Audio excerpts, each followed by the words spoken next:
नमस्कार, मी प्रतिभा जोशी. मी प्रतिभा सिग्नेचर रेसिपीमध्ये आज आपणास दडपे पोहे साध्या सोप्या पद्धतीने कसे बनवता येतील हे दाखवणार आहे. बनवायला घेऊया. लागणारं साहित्य: पातळ पोहे 3 वाट्या, शेंगदाणे साधारण 1 मूठभर, 4-5 हिरव्या मिरच्या, 1 छोटासा कांदा, 1 छोटासा टोमॅटो, मीठ, पिठी साखर, कढीपत्ता, काकडी, कोथिंबीर, 2 लिंबाचा रस आणि अर्ध्या नारळाचा चव. आता प्रथम पोहे घ्यायचे आपल्याला. त्याच्यानंतर त्याला खोबऱ्याचा चव लावायचा आहे. कोणी खोबऱ्याचं चव म्हणतं, कोणी नारळ म्हणतं. आणि हे चांगलं असं मिक्स करायचं आहे.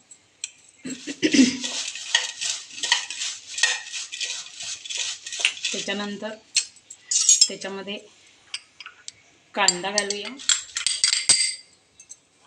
टोमॅटो घालूया,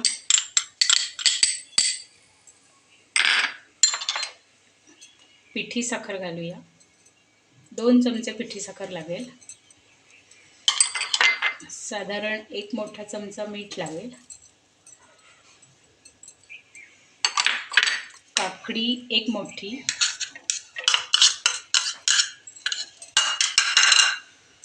आणि थोडीशी कोथिंबीर. हे सगळं नीट हाताने हलवून घ्यायला पाहिजे. चमच्याने हलवले जात नाहीत पातळ पोहे. त्यामुळे हे चांगलं मिक्स करून घ्यायचं.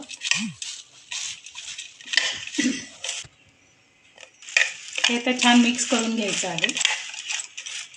हे आता छान मिक्स झालेलं आहे याच्यामध्ये. तर हे थोडा वेळ असंच दडपून ठेवायचं आहे. आणि आता आपण फोडणी कशी करायची ते पाहू. फोडणी करणार आहोत.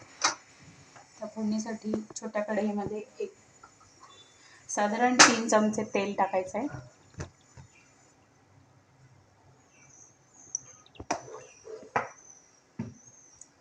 त्याला मिरची लागणार आहे, कढीपत्ता लागणार आहे, शेंगदाणे,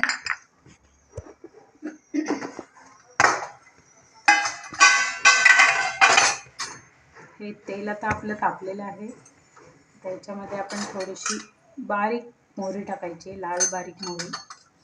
त्याच्यानंतर मोहरी तडतडल्यानंतर त्याच्यामध्ये हिंग टाकायचं,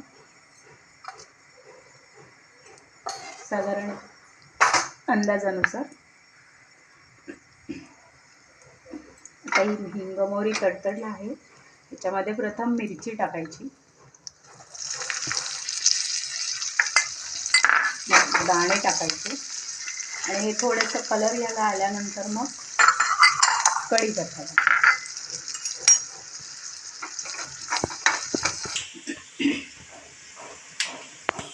आता याला गुलाबी कलर आलेला आहे दाण्याला आणि मिरचीला. आता याच्यात कढीपत्ता टाकूया आणि 2-3 मिनटं परत चालू ठेवूया गॅस. ही फोडणी तयार झालेली आहे. ही फोडणी याच्यात आता मिक्स करायची आहे. आणि आता फोडणी घातल्यामुळे हाताने हलवता येणार नाही आहे. आणि याच्यात लिंबाचा रस पण टाकायचा आहे याच्यावर. आणि आता हे चमच्याने हलवायचं. हे सगळं छान मिक्स करून घ्यायचं आहे.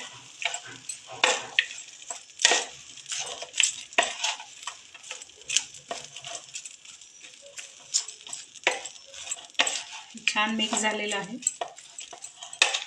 आता हे आपल्या साध्या सोप्या पद्धतीचे दडपे पोहे खायला तयार.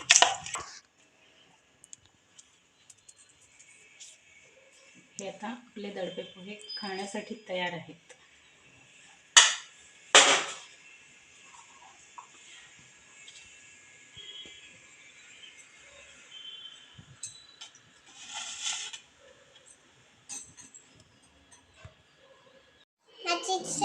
माझ्या आजची रेसिपीला लाईक, शेअर, सबस्क्राईब.